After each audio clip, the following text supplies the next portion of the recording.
are not representing right. But we have the audacity to say somebody has made us become who we are. I don't accept that. You think if I was God, I would slap the hell out of you. I'm not the reason why you're becoming who you're becoming. You are the reason.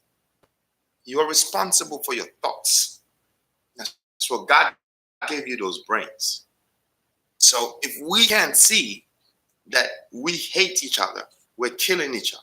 I mean, hundreds of thousands of us are getting up. Can we see that without acknowledging how we got there? Because it's not about blame, it's just about a lesson and moving forward. I just diagnosed you like, brother may have a mental illness. Well, let's see what got there. Maybe it was diet, maybe it's environment, maybe it was physical injury. It's not to blame those things to live and say, I can't get nowhere. Say, no, now that we know, we did the brain scan, this is what you do to move forward. But without knowing what, you can't diagnose it to know what to move. So we can't ignore the diagnosis and the cause. Therefore, you wouldn't know actually how to create a cure or a remedy for it. And so for me, it's just all about what's the remedy. No, I agree with you. And I believe that's where the commonality in what I'm saying, what you're saying is. Yes, I agree with you to an extent.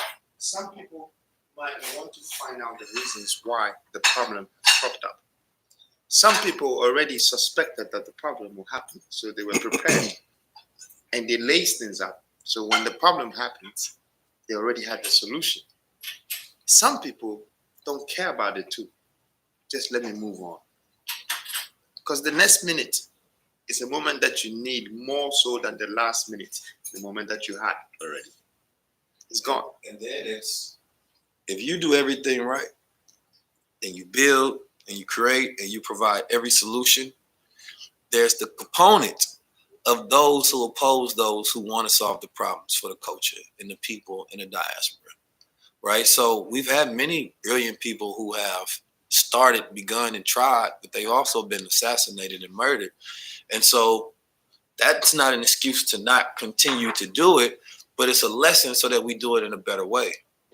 If you become so big, and you can have 200,000 people stand in front of you in a parade just to hear you speak in the 60s when technology was not here, that person today would have had 2 or 3 million people standing in front of you.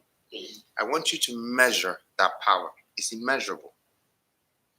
And your ass stays in a government apartment. Hell no, you were doing something wrong. You were doing something wrong.